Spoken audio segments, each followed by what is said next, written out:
Hi guys, कैसे हैं आप सब। मुझे पता है बेटे ये सही समय नहीं है इन एमसीक्यूज के आंसर्स को अपलोड करने का।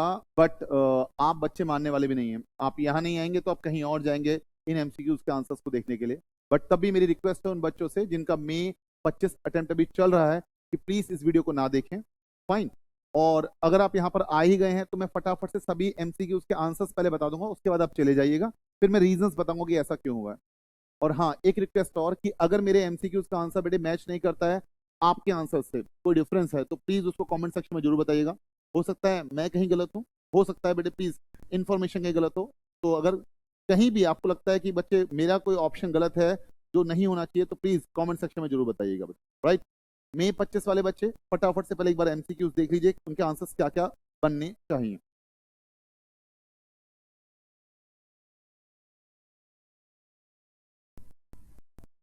मैं क्वेश्चन नंबर 1 की बात करूं तो क्वेश्चन नंबर 1 का जो आंसर मेरे हिसाब से होना चाहिए बेटे, वो एंट्री बननी चाहिए आपकी reconstruction account debit to bank.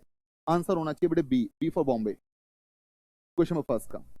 मैं इसकी बात करूं तो क्वेश्चन नंबर 2 का जो हमारा आंसर होना चाहिए वो आंसर होना चाहिए reserve and surplus negative 80 lakhs.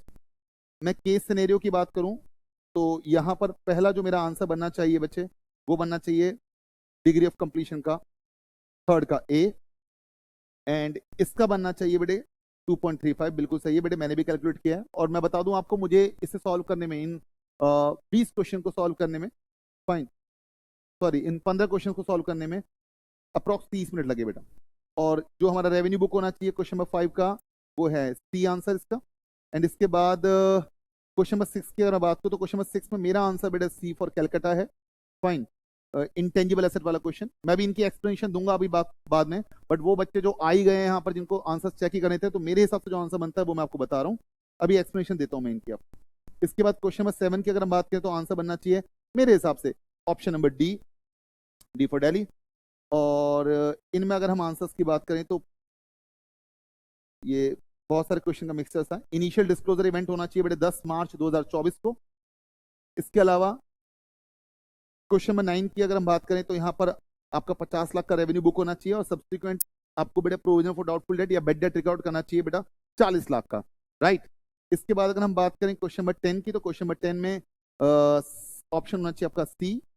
And then question number 11 में आपका आंसर होना चाहिए, ये बिल्कुल सही है, 2.5 लाख रुपए। राइट। क्वेश्चन नंबर 12 की बात करें तो आपका आंसर आना चाहिए बेटा सेल एंड लीज बैक का क्वेश्चन है ये। 15 लाख रुपए का प्रॉफिट आपको इमीडिएटली बुक कर लेना चाहिए था।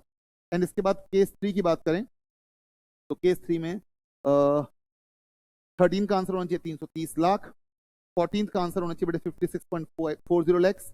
एंड इसके बाद 15 का आंसर होना चाहिए भाई, 15 में तो मैंने आंसर मार्क ही नहीं किया बट मुझे ध्यान है सिक्योरिटी स्ट्रीम में 10 लाख आ रहा था, तो सिक्योरिटी स्ट्रीम में 10 लाख और 323 लाख जर्नलिज्म पीएल में मेरा ये आंसर आ रहा था। अब मेरी रिक्वेस्ट है उन बच्चों से नालायक को, 3 मिनट में काम हो चुका है। जिन बच्चों का मई 25 का अटेम्प्ट है भग जाओ यहाँ से अब, ठीक है। अब वही बच्चे रुकेंगे जिनका सितंबर 25 है, उनका आगे का अटेम्प्ट है, ठीक है। देखेंगे एक बार सारे क्वेश्चन के ऊपर फटाफट से रिकॉल करते हैं बेटा क्या क्या हुआ है हर क्वेश्चन में। तो प्लीज बैठ के पढ़ाओ। तो ये देखिए बेटा क्या हुआ है आराम से। क्या कह रहा है वो आपसे, कह रहे during the process of internal reconstruction J Limited has come across the following adjustment. क्या एडजस्टमेंट है जी, पढ़िए। कह रहे there is a contingent liability, contingent liability of balance sheet item है बेटा। उसके लिए हमें पे करने पड़े कितने, 7500 रुपए। तो जब हम 7500 रुपए पे करेंगे पूरा नुकसान है बेटा, संकट के बादल बरस गए। फाइन। तो capital reconstruction account debit to bank 7500। उसके अगेंस्ट हमें मिल रहा है बेटा इंश्योरेंस कंपनी से कितना, 6000 रुपए। तो वो हमारा फायदा है बेटा। तो bank account debit to capital reconstruction कितने से बेटा, आपका 6000 से। तो अल्टीमेटली अगर मैं इन दोनों एंट्री का निचोड़ निकालूं तो एंट्री बनती है capital reconstruction account debit to bank. मेरा ऑप्शन आना चाहिए बी, बी फॉर बॉम्बे। फिर बात आती है कि भाई हमारे पास ना कंपनी के पास रिजर्व एंड सरप्लस में सिक्योरिटीज प्रीमियम पड़ा हुआ था, कैपिटल रिजर्व पड़ा हुआ था, रिवैल्यूएशन रिजर्व पड़ा हुआ था। और इनके पास क्या पड़ा हुआ है बच्चे, इसके बाद इनके पास पड़ा हुआ है 280 लाख का एक्यूमुलेटेड लॉस। आपका दिल जानता है, आपके रेस्पेक्टेड टीचर्स ने आपको पढ़ाया भी होगा कि अगर मेरा पीएनएल का डेबिट बैलेंस है या लॉस मेरा आ रहा है बेटा, तो उस लॉस को हमें क्या करना है, उस लॉस को बेटा हमें खत्म करना है। कैसे हम उसे नेगेटिव दिखाएंगे बेटे, कैसे बच्चे, रिजर्व एंड सरप्लस में ही। हम उसे बैलेंस शीट में असेट साइड दिखाने वाले नहीं है। तो ये कह रहा है कि what should be disclose on the face of balance sheet. बेटे नोट्स टू अकाउंट नहीं मांगा है, फेस, चेहरा, जैसे आप मेरा देख पा रहे हैं बेटा, चेहरा। फाइन। तो आपको क्या करना है बेटे, आपको ये फेस ऑफ बैलेंस शीट पे दिखाना पड़ेगा बेटे कितना। आप ये कहेंगे जी ये 90 ये हो गया, 40 ये हो गया, 70 ये हो गया। और इसके अलावा बेटे मुझे लॉस हुआ है कितने का, 280 नेगेटिव, ये हो गया। तो 9 40, एक 30 और 70, 200, 200 में से 280 गया, ये आ गया 80 लाख का आपका नेगेटिव। राइट, मेरा आंसर आना चाहिए डी फॉर दिल्ली। अब देखिए इसके बाद क्या कह रहा है आपसे, कहता है कि आपसे वो ये कह रहा है कि बेटे ग्रे लिमिटेड इज, ग्रे है आरबीआई बीच में, Grey Limited is engaged in the business of constructing towers since 15 years. बेटे 15 साल से वो टावर्स बना रहे हैं। Alpha Limited gave a contract to Grey Limited for the construction of 2 towers. बेटे मुझे 2 टावर बनाने का कंस्ट्रक्शन का 2 टावर बनाने का ठेका मिला है बच्चे। फाइन, कॉन्ट्रैक्ट प्राइस जो बताया गया बेटे वो तक कितना बताया गया है, 2 टावर्स का जो कॉन्ट्रैक्ट प्राइस है बेटे वो हुआ है 160 करोड़ रुपए का, बहुत अच्छी बात है। ईच टावर का 80-80 करोड़, बहुत अच्छी बात है जी। कहता है at the time of the contract grey Limited has estimated that the contract cost will be 141 crore होगी बच्चे। अच्छा, एक टावर से मिलेगा 80, दूसरे टावर से मिलेगा 80, और कॉस्ट जो आएगी दोनों टावर की मिला के 141 करोड़ आएगी, ऐसा लगा है। It is assume that the construction will be completed in 3 साल में, 3 साल में हमारा कंस्ट्रक्शन कंप्लीट होगा, बहुत अच्छी बात है। At the end of year 1 grey limited ने रिवाइज किया कंस्ट्रक्शन कॉस्ट, जो वो सोच रही थी पहले 141 आएगी, वो 141 की बजाय कितनी आ रही बच्चे, 150 आ रही है। कितनी आ रही बच्चे, 150 आ रही है। तो इसका मतलब क्या हुआ बेटा, वो बढ़ गई बेटा। फाइन, आपने 141 सोचा था, 150 हो गई जी ईयर एंड में, एंड ऑफ ईयर 1 में बेटा। उसके बाद क्या कहता है आपसे, उसके बाद वो कहता है आपसे at the beginning of year 2, year 2 के बिगिनिंग में the customer has requested for the variation in the contract. लो जी, हमसे एक्स्ट्रा काम करवा रही तो हम छोड़ने वाले तो नहीं है। कस्टमर नाउ वांट्स 3 टावर्स, कह रहे हैं मुझे 3 की जगह, सॉरी 2 की जगह 3 खंबे चाहिए, अब 3 टावर चाहिए instead of 2 towers. The term of contract will not change, contract की जो टर्म है वो चेंज नहीं होगी, और construction of all the towers will be completed simultaneously, सारे के सारे तीनों के तीनों टावर साथ साथ बनेंगे। As a result of this variation, obvious सी बात है बेटा, मेरा कॉन्ट्रैक्ट प्राइस जो हमने पहले डिसाइड किया था बेटे कितना, दोनों का मिला के बेटे प्राइस डिसाइड किया था कितना बच्चे, 80 160, और अब वो बढ़ जाएगा बेटे कितने से, और 80 से और बढ़ जाएगा बच्चे। सही बात है, बहुत अच्छी बात है जी। और कॉन्ट्रैक्ट कॉस्ट जो हमारी ईयर 1 के एंड में हमने सोची थी बेटे कितनी बच्चे, 150 करोड़, वो बढ़कर वो 75 करोड़ से बढ़ जाएगी बेटा। ठीक, कोई दिक्कत वाली बात नहीं है। आगे चलना, Grey Limited has decided to measure the stage of completion on the basis of proportion of contract cost. 3 तरीके होते हैं आपको पता है बेटे, physical units completion method, cost method, और एक आपका सर्वेयर मेथड। तो ये कह रहा है कि भाई हम कॉस्ट के बेसिस पे निकालेंगे, यहाँ करने के लिए कुछ है भी, ऑब्वियस सी बात है। तो कह रहा है कि कॉन्ट्रैक्ट कॉस्ट जो इनकर हुई है वो कितनी इनकर हुई है बेटे, फर्स्ट ईयर के एंड तक हुई है 35 करोड़ 25 लाख, सेकेंड ईयर के एंड तक टोटल हुई है 148.5 करोड़। इसमें ना अनयूज्ड मटेरियल भी है, और आपका दिल जानता है जो अनयूज्ड मटेरियल है इसका मतलब वो कॉस्ट इनकर तो नहीं है, वो मेरी असर का पार्ट है, उसे माइनस कर देंगे। तो मेरा यानी कि मेरी सेकंड ईयर के एंड तक जो कॉस्ट इनकर हुई है वो हुई है 146.25 करोड़, और बाकी टोटल रिवाइज कॉस्ट 3 ईयर तक पूरी हो चुकी है बेटा। कितनी होगी रिवाइज कॉस्ट, पहले अगर आपको ध्यान हो बेटे, ईयर 1 के एंड पे आपने कहा था 150 करोड़ खर्च होंगे, फिर अब वेरिएशन हुआ तो कॉस्ट में और इजाफा आ गया बेटे कितने का, 75 का। तो ये कितना आ गया, 225 पूरे ईयर थर्ड तक खत्म हो चुके हैं, खर्च हो चुके हैं। कहते हैं based on the information given above, कह रहा है कि भाई आपको क्या निकालना है, आंसर निकालना है 3 से लेके 5 तक का। What is the stage of completion, कह रहा बताइए स्टेज ऑफ कंप्लीशन क्या होगा on the basis of proportion of the contract cost incurred. मुझे बताइए बेटा, कॉन्ट्रैक्ट कॉस्ट इनकर्ड के बेस पर मैं देखूं तो मुझे बताइए फर्स्ट ईयर के एंड पे बेटा मेरे पास जो इन्फॉर्मेशन है फर्स्ट ईयर के एंड तक मुझे पता है कि कॉस्ट आएगी कितनी, 150 करोड़, और फर्स्ट ईयर के एंड तक बेटे खर्चा कितना हुआ पुत्र, 35.25। तो 35.25 को जब आप 150 से डिवाइड करेंगे, मैं मतलब आपके सामने बेटे क्या कर रहा हूँ, एक्टिंग कर रहा हूँ सॉल्व करने की, जैसे बाकी टीचर्स भी करते हैं, पहले से सॉल्व करके बैठा हूँ वैसे मैं। 35.25 डिवाइडेड बाय 150, ये आ रहा है 23.5, तो ये तो सही है जी मामला। कह रहे हैं सेकंड ईयर के एंड में क्या होगा जी, तो बेटे सेकंड ईयर तक खर्चा कितना हो चुका है, 146.25, बट आपका दिल जानता है कि अब जो कॉस्ट है वो बढ़कर बेटे कितनी हो चुकी है, 150 नहीं बल्कि 75 और बढ़ गई है बेटा। तो कितना आ गया, ये आ गया बच्चे 146.25 डिवाइडेड बाय कितना बच्चे, 225, तो ये आता है आपका टोटल 65%। ये आ गया बेटा मेरा डिग्री ऑफ कंप्लीशन। फाइन जी, ए इसका आंसर हो जाएगा। इसके बाद वो कहता है what is the amount of profit to be recognised at the end of year 1। तो बेटा ईयर 1 तक अगर हम देखें हमारा डिग्री ऑफ कंप्लीशन कितना था पुत्र, 23.5 था। ईयर 1 का मेरा रेवेन्यू फ्रॉम ऑपरेशन यानी कि कॉन्ट्रैक्ट रेवेन्यू जो मेरा था बच्चे ईयर 1 तक के अगर मैं देखूं तो ईयर 1 तक मेरे हिसाब से जो कॉन्ट्रैक्ट रेवेन्यू था बेटा वो कितना था, ईयर 1 में तो भाई मेरे को कुछ था ही नहीं ना बेटा, ईयर 2 के बिगिनिंग में नया कॉन्ट्रैक्ट मिला बेटा और काम करने के लिए मौका मिला। तो ईयर 1 तक कितना था बेटा, 160 रुपीज था। तो 160 का निकाला आपने, 160 का निकाला बेटे कितने percent, 23.5%। Degree of completion multiply किया आपने, तो 160 को आपने 23.5 से मल्टीप्लाई किया, 33.6 करोड़ आता है। कितनी कॉस्ट इनकर हो चुकी है टिल डेट, कॉस्ट इनकर हो चुकी है 35.25, ये माइनस कर दिया आपने वहां से, तो हमारे पास कितना आ गया बेटा, ये आ गया 2.35 CR। बात समझ में आती है मुझे बताइए फटाफट से। अच्छा फिर बात आती है बेटे क्या, what is the amount of contract revenue recognise in each contract in each year of contract. तो बेटे फर्स्ट ईयर तक मुझे पता है कि मेरा कॉन्ट्रैक्ट रेवेन्यू 160 करोड़ का है, तो 160 को मल्टीप्लाई किया आपने डिग्री ऑफ कंप्लीशन से, तो आता है 37.6 CR। और ध्यान से सुना, सेकंड ईयर में अगर मैं बात करूं तो बेटा मेरा कॉन्ट्रैक्ट रेवेन्यू पता है आपको, मुझे एक एक्स्ट्रा कॉन्ट्रैक्ट मिला था बेटा कि भाई आपको टावर 3 भी बनाना है, उसकी वजह से मेरा कॉन्ट्रैक्ट रेवेन्यू बढ़ गया था बेटा, कितने से बच्चे, 80 करोड़ से। और तो बेटा 160 प्लस 80 240, 240 में अगर मैं डिग्री ऑफ कंप्लीशन की बात करूं पुत्र, तो मेरा डिग्री ऑफ कंप्लीशन कितना सेकंड ईयर में, 65%, है ना।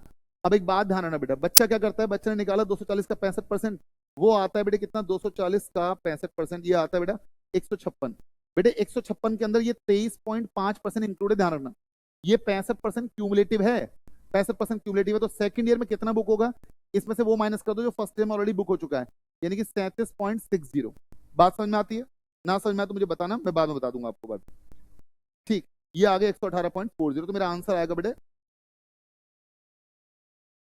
ये, ठीक है ना। और उसके बाद वो क्या कह रहा है बेटा, थर्ड ईयर की अगर हम बात करें, थर्ड ईयर में और क्या लोचा हुआ है भाई साहब, थर्ड ईयर तो हमने सोचा ही नहीं था भाई साहब, थर्ड ईयर में और क्या हुआ है, और भी कोई कॉन्ट्रैक्ट रेवेन्यू बढ़ा है क्या बच्चा हमारा। थर्ड ईयर तक बेटा हमारा बुक हो जाना चाहिए बेटा कितना, टोटल टोटल कितना बेटा 240 आपको पता है, तो 240 में से घटा दीजिए जो ऑलरेडी पहले बुक हो चुका है 118.40, और घटा दिए 37.60, ये आता है बेटा 84, यही आएगा बेटा अपना। ये कैसे निकाला आपने, तीनों टावर बना के 240 आने टोटल, उसमें से जो पहले बुक हो चुका है वो हटा दीजिए, थर्ड ईयर के एंड तक तो कॉन्ट्रैक्ट हमारा कंप्लीट हो जाएगा ना, इसलिए ऐसा किया है, राइट जी। अब क्या कह रहे बेटे, पढ़िएगा बच्चे। ABC Limited is in the business of creating content for the various OTT platforms. The company has developed a technical know-how, एक asset develop किया, intangible asset, by incurring an expenditure of 25 lakhs। बहुत अच्छी बात है जी। The company started using the asset from 1st April 2019। Company ने start किया बेटे asset को यूज करना कब से, 1 अप्रैल 2019 से। The management of the company is of the view that the asset has infinite lifetime।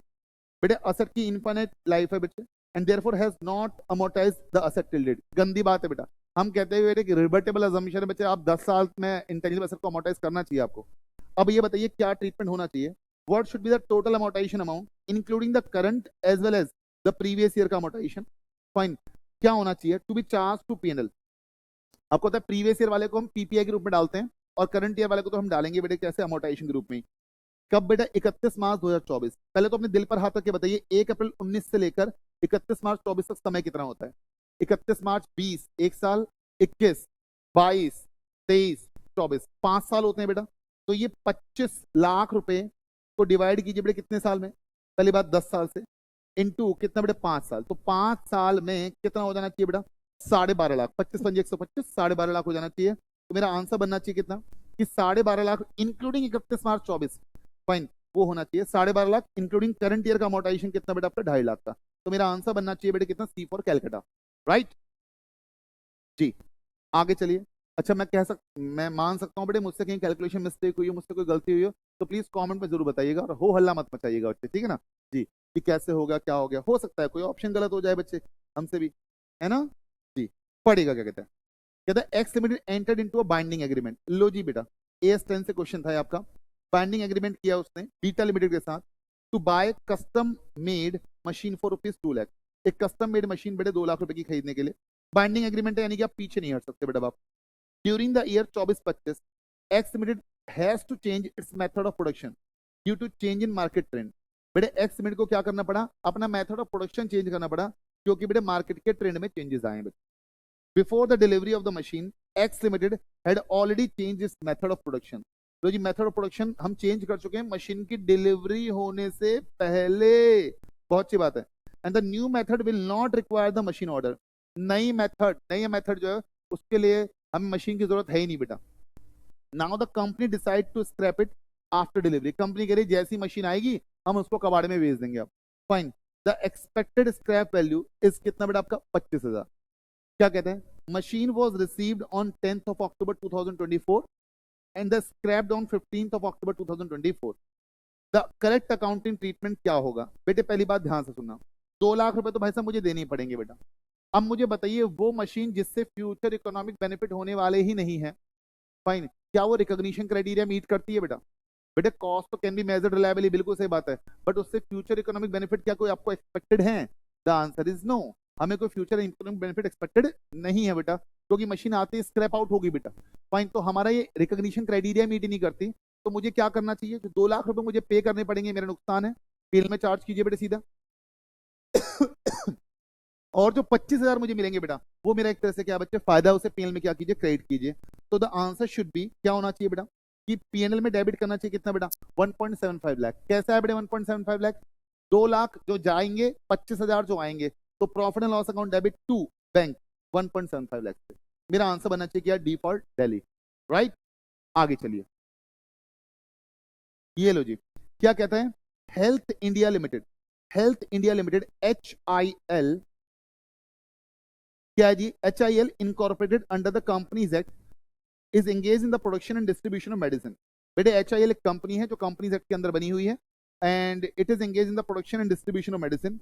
It has manufacturing plant at Baddi Himachal Pradesh and Bhopal Madhya Pradesh. It also imports medicine from pharma INC New York United states से। बहुत अच्छी बात है। 1 जनवरी 24 को HIL ने क्या किया, sold किए 2 लाख पत्ते स्ट्रिप मेडिसिन के डी लिमिटेड को और 50 लाख रुपए के। बहुत अच्छी बात है जी, 50 लाख रुपए का टोटल बेचा है बेटा, 2 लाख स्ट्रिप, 60 दिन के क्रेडिट पे, यानी कि पैसा 60 दिन के भीतर भीतर आ जाएगा। The cost per strip of this medicine is 20, cost बेटे 20 है, टोटल कॉस्ट आ गई बेटे 2 लाख इंटू 20, 40 लाख की कॉस्ट आ गई। डी लिमिटेड ने पे किया है, जिसको हमने माल बेचा है, उसने 20% अमाउंट पे कर दिया बेटे 5 जनवरी को। 1 जनवरी को माल बेचा है 50 लाख का, उसका 20% अमाउंट यानी कि 10 लाख रुपए बेटे मेरे पास आ गए। कब बच्चे, 5 जनवरी को 10 लाख रुपए मेरे पास आ भी गए। बहुत अच्छी बात है। अच्छा, in March 2024 D limited is having significant cash issues. March 2024 में डी लिमिटेड को क्या बेटा, सिग्निफिकेंट कैश फ्लो इश्यूज हैं, and is trying to raise fund. बेटे जो हमारा डेटर था उसको सिग्निफिकेंट कैश इश्यूज हैं, और वो ट्राई करे कि उसे फंड रेज करे वो बैंक लोन के through to run its operation. However, it is unable to do so and not able to release the payment to HIL। बेटे ये एबल नहीं है HIL को पेमेंट करने के बेटा। फाइन, सब्सिक्वेंट टू दिस, इसके बाद क्या हुआ, it has gone under liquidation. लो जी, हमारा डेटर डी लिमिटेड, जिन बच्चों ने AS9 पढ़ा है वो जानते होंगे, अब हमारा डेटर बेटे क्या हो रहा है बच्चे, लिक्विडेशन कंडीशन में आ गया है बेटा 15 मार्च को। बहुत बढ़िया। अब बताइए बेटा क्या कहता है, at the time when the medicine was sold by HIL to D Limited, कह रहा है उस समय जब मेडिसिन बेची गई थी HIL के द्वारा किसको, डी लिमिटेड को, there was no reason for HIL to believe that it will not be able to collect the sales proceed from D Limited in future. बेटे प्लीज, हमें कोई भी ऐसा नहीं लग रहा था कि हमें पैसा नहीं मिलेगा बेटा। फाइन, तो इसका मतलब बेटे तब तो हमें रेवेन्यू पूरा पूरा बुक कर लेना चाहिए था बच्चे 50 लाख का, बट उस 50 लाख में से बेटे 10 लाख क्या हो तो ये मिल चुके हैं, बाकी बच्चे 40 लाख है। 40 लाख को लेकर अब अनसर्टेनिटी पैदा हुई है पोस्ट रिकॉग्निशन ऑफ रेवेन्यू। तो हमारा AS9 क्या कहता है बेटा, if there arise any uncertainty subsequent to recognition of the revenue, then instead of adjusting the revenue we should create the provision for the analyzed profit, analyzed revenue। मतलब जो हमें पैसा नहीं मिला उसके लिए हमें बेटे प्रोविजन बना लेना चाहिए। तो हमें कायदे से क्या करना चाहिए बेटा, 10 लाख रुपए तो क्या करना चाहिए, तुरंत बेटे हमें अपना रेवेन्यू तो बुक करना चाहिए 10 लाख का, तो कोई दिक्कत वाली, इवन रेवेन्यू तो पूरा बुक करना चाहिए, कितने का, 50 लाख का। 40 लाख का हमें एक प्रोविजन बना लेना चाहिए। सर 50 का क्यों करें बेटे, क्योंकि जिस दिन आप बेच रहे थे ना जनवरी में, कोई शंका नहीं थी कि डी से हमें पैसा मिलेगा नहीं मिलेगा बेटा। अगर उस दिन अनसर्टेनिटी होती ना तो हम रेवेन्यू बुक ही नहीं करते AS9 के हिसाब से, है ना जी। तो हमने रेवेन्यू पहले तो पूरा बुक किया 50 लाख, उसके बाद 40 लाख के लिए हमें प्रोविजन बना लेना चाहिए, है ना। In April 2023 HIL limited made a investment of 200 lakh in the equity shares of Rose limited. लो जी बेटे, HIL ने क्या किया है बच्चे, 200 लाख की इन्वेस्टमेंट की है in the equity shares of Rose limited. बहुत अच्छी बात है जी। Of which 50% is made in the long term category, that is long term investment, and the rest is temporary investment. यानी कि 200 लाख में से 100 लाख तो बेटा क्या है बच्चा आपका करंट इन्वेस्टमेंट है, और 100 लाख क्या है बेटा आपका नॉन करंट इन्वेस्टमेंट है, ठीक है ना। आगे चलिए बेटा क्या कहता है, the realisable value of all such investment on 31 March 2024 becomes कितना बेटा आपका 50 लाख। जो रिलाइजेबल वैल्यू है बेटे इन सभी की सभी इन्वेस्टमेंट की कितनी हो गई बच्चे 50 लाख हो गई है। तो ये 50 लाख कैसे कैसे बेटा बताना। 25 लाख रही होगी किसकी करंट इन्वेस्टमेंट की और 25 लाख रही होगी बेटे किसकी बच्चे आपकी नॉन करंट इन्वेस्टमेंट की, है ना। अब क्या कहता है बेटा, as Rose Limited loss the copyright case. आप जानते हैं जब सामने वाली इन्वेस्टिंग कंपनी को कैश लॉसेस हो, वो कॉपीराइट केस हार जाए अपना, पेटेंट लूज कर जाए अपना, तो हम कहते हैं जो डिक्लाइन आता है ये टेम्पररी नहीं होता बेटा। तो ये भी कह रहा है बेटा from the given market condition it is apparent that reduction in the value of investment is not temporary.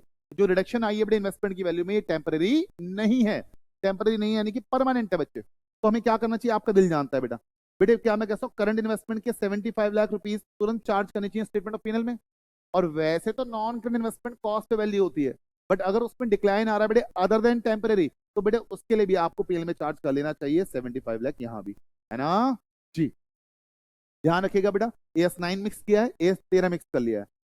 आगे चलिए। अच्छा मैं इतनी क्लैरिटी से आपको इसलिए बता पा रहा हूँ क्योंकि मैंने पहले अलग से 30 मिनट लगाए हैं इसमें, तो ये मत समझना कि मैं कोई भगवान हूँ बच्चे, ठीक है। और आपसे अगर पेपर में थोड़ा बहुत ऊपर नीचे हुआ हो तो घबराने की जरूरत नहीं है, चिल मारने का। HIL ने क्या किया बेटे इंपोर्ट किए बेटे medicine from pharma INC for a sum of $2,50,000 की 1 जनवरी को बच्चे। $2.5 लाख की बेटे क्रेडिटर्स खड़ा हो गया आपका कौन फार्मा INC। और उसकी फुल पेमेंट कब की बेटा आपने बच्चे 17 अप्रैल 24 को बेटा fine to medicine Limited. The exchange rate पढ़ना बेटा एक्सचेंज रेट कैसे कैसे बच्चे।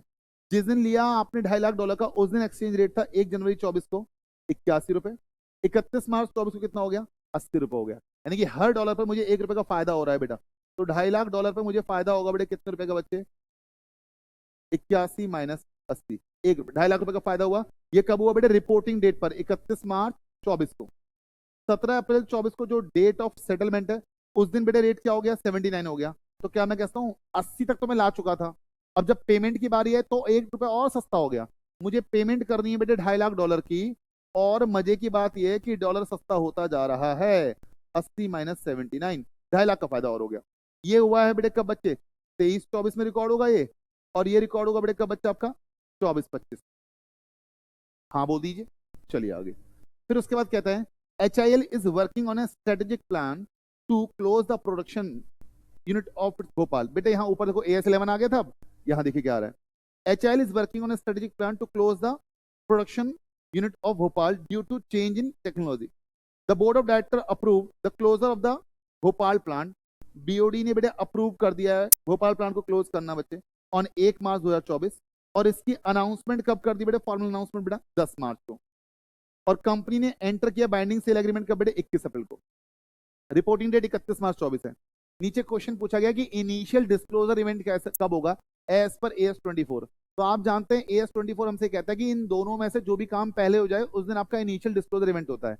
एक आपके बोर्ड ऑफ डायरेक्टर्स ने बेटे डिटेल प्लान बनाया और उसकी अनाउंसमेंट हो गई हो, जो हमारे केस में कब हो रहा है बेटा आपका हमारे केस में हो रहा है बच्चे 10 मार्च को। और दूसरा उसने बोला एक बाइंडिंग सेल एग्रीमेंट हो जाए बेटा वो 21 अप्रैल को हुआ है। इन दोनों में से जो भी अर्लीस्ट है उस दिन होगा आपका इनिशियल डिस्क्लोजर इवेंट।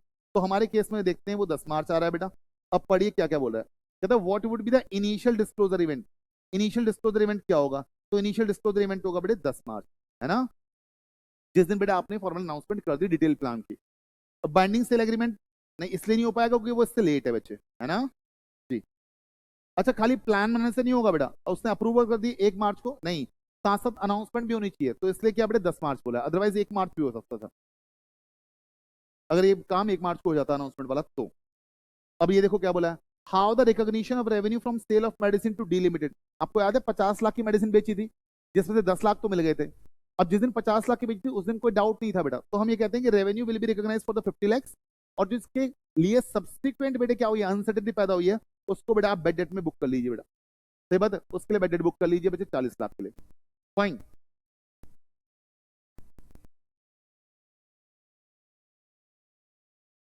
और कह रहे हैं कि how will you recognise the reduction in the value of investment. मैंने बताया आपको बेटा चाहे करंट हो अब नॉन करंट हो डिक्लाइन परमानेंट ही आया बेटे यहाँ पर। तो कह रहे हैं 75 लाख जो है करंट इन्वेस्टमेंट का उससे चार्ज कर दो पीएनएल में, और reduction of 75 lakh in the carrying amount of long term investment वो भी चार्ज करो बेटे कहाँ बच्चे पीएनएल में। लॉन्ग टर्म इन्वेस्टमेंट का भी पीएनएल में जाएगा, ध्यान रखिएगा बेटा, क्योंकि डिक्लाइन अदर देन टेम्परेरी है इसलिए। आगे चलिए। अब मैंने आपको बताया था बेटा कि भाई आप वो कह रहे हैं कि ascertain the loss oblique gain due to change in the foreign exchange rate. आपको पेमेंट करनी है बेटे $2.5 लाख की। 31 मार्च 24 को डॉलर ₹1 सस्ता हो गया बेटा, तो आपको सॉरी आपको $2.5 लाख पर बेटे प्लीज ₹1 के हिसाब से कितना बेटा ₹2.5 लाख का एक्सचेंज गेन हुआ है। कोई दिक्कत परेशानी? AS11 ये कहता है बेटा आपसे, तो एक्सचेंज गेन बेटा क्रेडिट होगा बेटा कहां बच्चे? स्टेटमेंट ऑफ P&L में, मॉनेटरी आइटम है बेटा, फॉरेन करेंसी मॉनेटरी आइटम। उसके बाद वो कह रहा है कि भाई ये देखो सेल एंड लीज बैक का बेटे AS19 का क्वेश्चन पूछ लिया, धमाकेदार क्वेश्चन, अच्छा क्वेश्चन है। एक्स लिमिटेड ने सोल्ड किया प्लांट और मशीनरी जिसकी WDV 60 लाख थी और उसकी फेयर वैल्यू कितने बेची है? 75 में बेची है, फेयर वैल्यू 75 ही थी। तो where the sale price is less than और equal to the fair value, तो हम ये कहते हैं व्हाट एवर द प्रॉफिट और loss is it should be transfer to the statement of P&L immediately. तो बेटा आप देखें यहाँ पर 75 में आपने बेचा है सेल प्राइस और फेयर वैल्यू भी 75 ही है बेटा, तो क्योंकि दोनों बराबर है बच्चे, तो आपको लॉस हो रहा है बेटे कितने का बच्चे? 15 लाख का, सॉरी प्रॉफिट हो रहा है बेटे 15 लाख का, क्यों नॉटी, प्रॉफिट हो रहा है 15 लाख का, it should be recognise to P&L immediately बेटा, 15 लाख का आपको P&L में इमीडिएटली बुक कर लेंगे बेटा आप, ठीक है ना। ये केस देखिए बेटा, अच्छा केस है, रिडेम्पशन और बायबैक दोनों एक साथ आया बेटा, रिडेम्पशन प्रेफरेंस शेयर्स और बायबैक। क्या कहता है आपसे? कहता है following information is given by Z Limited as on 31 March 2025। पढ़िए जी क्या दिया है, शेयर कैपिटल दिया आपका 800 लाख, 11% रिडीमेबल प्रेफरेंस शेयर्स दिया बेटा of ₹100 each, fully paid up 200 lakh, reserve and surplus में कैपिटल रिडेम्पशन रिजर्व दिया 50, सिक्योरिटीज प्रीमियम दिया बेटा 100, जनरल रिजर्व दिया बेटा 600, सिक्योर लोन ये दिए, करंट लायबिलिटी दिया बेटा, फिक्स्ड दिया, इन्वेस्टमेंट दिया, कैश एट बैंक दिया, अदर करंट एसेट दिया। कहता है on 1 April 2024 Z limited redeemed all it's preference shares at A premium of कितना बेटा आपका? 5%। तो मुझे बताइए बेटा अगर आप सारे के सारे प्रेफरेंस शेयर्स 200 लाख के प्रेफरेंस शेयर्स अगर आप क्या करोगे बेटा? रिडीम करोगे 5% के प्रीमियम पर, तो क्या मैं कहता हूँ 200 लाख के लिए आपको देने पड़ेंगे 210 लाख। जी बिल्कुल सही बात है, इसलिए लिखा है 210 लाख। और जेड लिमिटेड ने बॉट बैक किया है बेटा क्या? 8 lakh equity share at the rate 20 each बेटा, 8 लाख इक्विटी शेयर आप बाय बैक कर रहे हैं बेटा 20 ईच के भाव से। वैसे एक शेयर की फेस वैल्यू ₹10 बेटा, फाइन, और टोटल 80 लाख शेयर है, नंबर ऑफ शेयर की बात करें तो 80 लाख है। अब वो क्या कर रहे हैं बेटा? आपके 8 lakh equity share buy back कर रहे हैं, तो क्या मैं कहता हूँ ₹10 का प्रीमियम ऑन बाय बैक है बच्चे, premium on buy back, POBB है ना जी। Buyback is fully authorised by the articles, ठीक है बहुत अच्छी बात है, रेजोल्यूशन पास भी हो गया बेटे। Payment for the buyback will be made to the available bank balance, बहुत अच्छी बात है। To finance the redemption of preference shares buyback and buyback company has decided to sell investment for ₹98 lakh.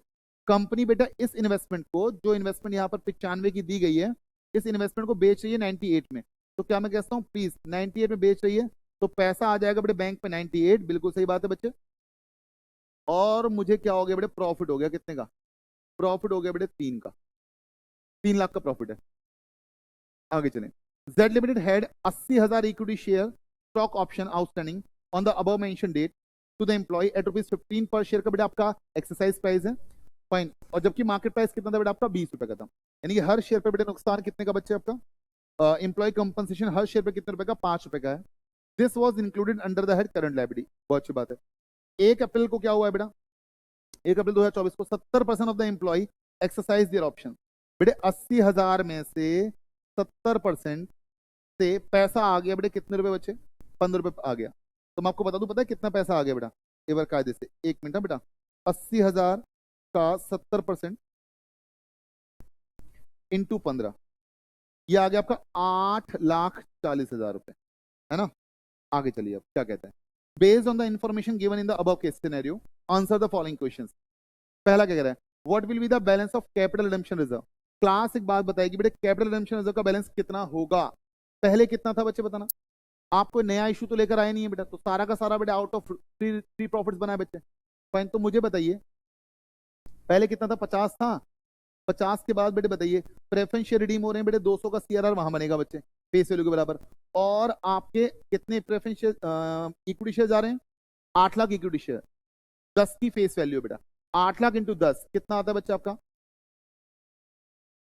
8 lakh into 10 80 lakh. तो मेरा बनेगा बच्चे कितना? 250 प्लस 80 330 लाख का बेटे CRR बनेगा बेटा हमारा, है ना। What will be the cash and bank balance as on 31 March 25। अब इसके लिए दिमाग चाहिए थोड़ा सा बेटा। पहला जो बैंक बैलेंस था वो था इन्वेस्टमेंट को बेच के जो आया वो आया, ESOP से जो आया वो आया, प्रेफरेंस शेयर्स के रिडेम्पशन पे जो गया वो गया, और बायबैक पे जो गया वो गया, बस ये करना है बेटा। तो मुझे बताइए बेटे प्लीज कितना कितना था? आराम से 320 पहले था, इन्वेस्टमेंट को बेच के 98 आया, 98 आया, प्रेफरेंस शेयर्स पर आप जान रहे हैं 200 रुपए के प्रेफरेंस शेयर्स थे, 5% के प्रीमियम पर, 210 जेब से गए गए। इक्विटी शेयर्स के बायबैक पे गए बेटा 80, 8 लाख शेयर्स 20 रुपए के भाव से बेटा। पैसा जो गया है, पैसा फेस वैल्यू नहीं, पैसा जो गया है बेटा वो कितना गया बेटा 160 लाख गया है ना। 80 लाख 8 लाख इंटू 20 160 लाख। और आपको अभी भी बताया बेटा यहाँ कितना पैसा आया 8,40,000 ईसॉप से आया बेटा, जो इंप्लॉय स्टॉक ऑप्शन एक्सरसाइज हुए फाइन उनका पैसा आया बेटा, ये आ गया। तो इन सब का अगर आप असला बारूद करोगे तो कितना आता है बेटे 320 प्लस 98 माइनस 210 माइनस 160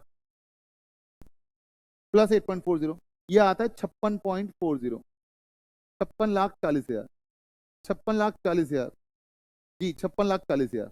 और फिर एक क्वेश्चन और लास्ट बेटा, कहता what will be the balance of the reserve as on 31 March 25 excluding CRR. कहता है सीआरआर को साइड हटा के बताओ कितना होगा। तो क्लास मुझे एक बात बताएगी ध्यान से बेटे, क्या मैं कहता हूँ, पहली बात मेरा एक तो premium on redemption preference share गया 10 रुपए, ये मेरे किसको कम करेगा बेटा, ये मेरे सिक्योरिटी स्ट्रीम को कम करेगा। मेरा premium on buyback of equity shares भी गया है बेटा, कितना गया है बच्चे, हर शेयर पे 10 रुपए, 80,000 शेयर हैं, 80,000 सॉरी 8 लाख शेयर है, और 8 लाख शेयर पर बेटे 10 रुपए के हिसाब से प्रीमियम ऑन बायबैक भी गया है। तो कितना आ गया बेटे वो 80 लाख ही आ गया। तो 80 लाख वो गया बच्चे, और है ना, ये दोनों चीज गई, ये दोनों चीज गई। अच्छा बहुत अच्छी बात है बेटा। अच्छा एक बात और, रुको रुको रुको रुको, हाँ मन में लड्डू फूटा। एक बात और बेटा, एक प्रीमियम आया भी था बच्चे,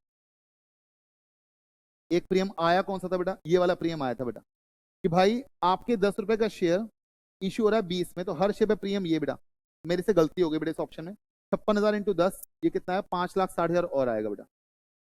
मैंने जिनको पहले बताया था वो गलत बता दिया बेटा, 5.60 ये और आएगा बच्चे, है ना। अच्छा अब आइए बेटे पीस कितना कितना आपका पास बचेगा बेटे जनरल पीएनएल में, क्योंकि उसने सीआरआर के लिए तो मना किया है ना। तो सीआरआर के लिए मना कैसे किया जी, अब देखिए जनरल में कितना आएगा भाई, 3 रुपए का तो प्रॉफिट इन्वेस्टमेंट को बेच के आया था, 200 का आपका सीआरआर बन गया प्रेफरेंस शेयर्स के लिए, और 80 लाख का शेयर वहां बन गया बेटा इक्विटी शेयर्स के लिए।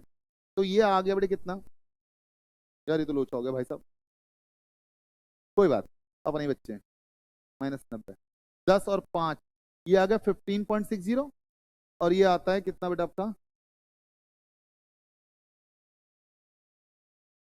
600 प्लस 3 माइनस 280, ये आता है 323, 323। देखते हैं 15.60 है भी या नहीं है। ओ भाई साहब ये आंसर होगा बेटा, ये आंसर होगा बेटा, ये बी नहीं होगा answer, I am very sorry for that, answer C है इसका बच्चे, ठीक है। मेरी रिक्वेस्ट उन बच्चों से उन्होंने पहले देखा था उनको बता देना एक बार कि भाई आंसर क्या बच्चे सी है, उससे एक चीज मिस हो गई थी बेटा कि जो ईसॉप पे प्रीमियम है वो हमने कंसिडर नहीं किया था, वो कंसिडर कर लिया। तो ये बेटा हमारा आंसर है, इसमें हार्डली हमें 34 मिनट के आसपास लगे हैं बेटा, फाइन। तो आप सबसे रिक्वेस्ट है कि अगर किसी ऑप्शन को लेकर कोई कंफ्यूजन है तो प्लीज कमेंट सेक्शन में बताइएगा, और ये जरूर बताइएगा कि जो बच्चे मे वाले को बाद में देखेंगे कि आपके कितने सही हैं और कितने गलत हैं बेटा, ठीक है ना, और इसका लेवल आपको कैसा लगा। और अगर आप चाहते हैं कि आप डिस्क्रिप्टिव का भी सॉल्यूशन मैं ऐसे लेके आऊं आपके साथ, तो कमेंट सेक्शन में जरूर लिखिएगा we need descriptive solutions also. हो सकता है कि मेरे आंसर्स बेटा आईसीआई से अलग हों, तो उसके लिए देखेंगे बाद में कहाँ कहाँ अलग है, कहाँ कहाँ डिफरेंसेस है।